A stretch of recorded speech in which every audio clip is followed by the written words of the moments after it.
los tiempos. ¿Qué pasa con uno cuando se muere? ¿Qué pasa en el paso del más allá, ¿no? En ese misterio insondable. Pero al mismo tiempo, ¿la ciencia tiene alguna explicación sobre lo que pasa con el cerebro?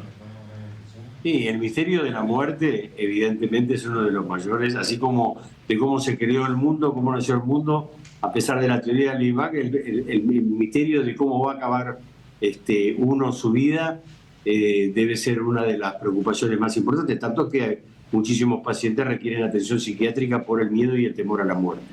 En el caso de lo que me estás preguntando, Cristian, sí, es algo interesante.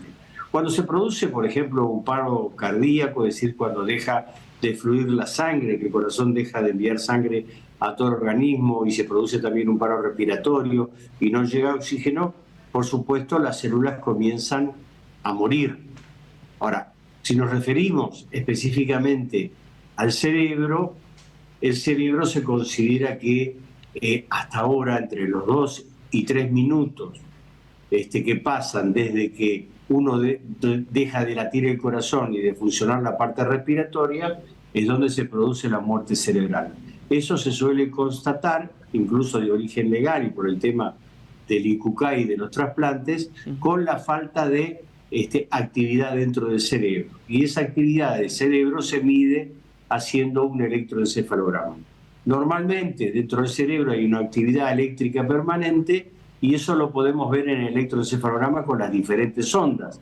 En este caso lo que hay es una falta de esa actividad. Ahora, esto se consideró siempre que entre 2 y 3 minutos. Últimamente, ya con métodos de diagnóstico mucho más sofisticados, más precisos, electroencefalogramas y mapeos cerebrales que nos dan una mayor precisión con respecto a la actividad cerebral, incluso ciertos métodos de diagnóstico por imágenes y el funcionamiento, el control, el mejor control del funcionamiento de otras células, se supone que va más allá de los 3 minutos.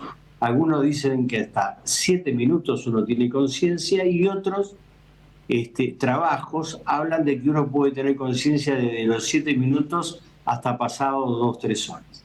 Es decir, que es importante esto porque uno tiene conciencia de que se está muriendo, Claro. o por lo menos está sabiendo que su vida está acabando. Entonces esto, por más que no haya una actividad manifiesta y no se pueda ver bien qué encontramos dentro del trabajo del cerebro, es importante saber que el cerebro sigue funcionando aparentemente mucho más tiempo de lo que uno pensaba. Tal vez esa pueda ser la explicación, doctor, usted me diga si es correcto, es una mala interpretación mía, que la razón por la cual la gente que dice haber fallecido o cuyos signos vitales han sido considerados de muerte, puede contar después lo que vivió.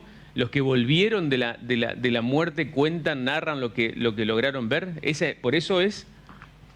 Sí, evidentemente tiene que ver con eso. Yo he tenido varios pacientes, así como he tenido pacientes que han entrado en paro cardíaco y han sido de luego reanimados y no recuerdan absolutamente nada, hay otros pacientes que sí manifiestan cierta actividad. Por ejemplo, lo más frecuente, además de lo ya icónico que es el tema de la luz y del tubo de luz y del haz de luz que se va extinguiendo, muchos pacientes se ven ellos, se ven desde arriba, van viendo. Yo, por ejemplo, tenemos un paciente que había estado en alguna cirugía y que había hecho un paro intracardíaco y él describía perfectamente, y las voces inclusive, describía que el médico hablaba de hacer una intracardíaca y que le colocaron una aguja de tamaño muy importante.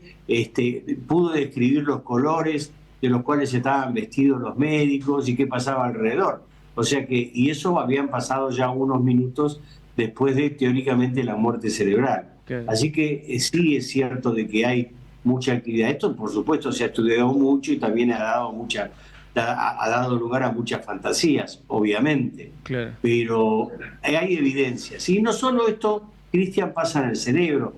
Hay muchas células que siguen creciendo después de la muerte. Por ejemplo, todo lo que es piel y fánera, por ejemplo, las uñas, los pelos, los cartílagos, más allá de días y algunas semanas, siguen creciendo, siguen teniendo actividad. ¿Y eso por qué? Esas células, a pesar de todo. Evidentemente se trata de algunas células en especial. Incluso se habla también de que algunas células inmunológicas. La teoría es que normalmente uno dentro de su organismo, además de tener los órganos, tiene un montón de bacterias. Normalmente el intestino está poblado de bacterias de diferente tamaño, de microbacterias, y esas bacterias, a pesar de la muerte, siguen trabajando durante un tiempo. Y esto es lo que produce que diferentes órganos o sistemas puedan seguir creciendo, por ejemplo. O sea, Así que está relacionado fundamentalmente con la actividad de esas bacterias. Sí, y además si esas células tan evidentemente continúan activas como la de las uñas o el cabello, no sería alocado pensar que también en el cerebro esas células que continúen funcionando, ¿no? Por un tiempo prolongado. Exactamente. Así que de pasar de 2 o 3 minutos donde se producía la muerte cerebral, ahora se está hablando de que por ahí son minutos o son horas donde uno permanece con cierta actividad de conciencia como para presenciar su propia muerte.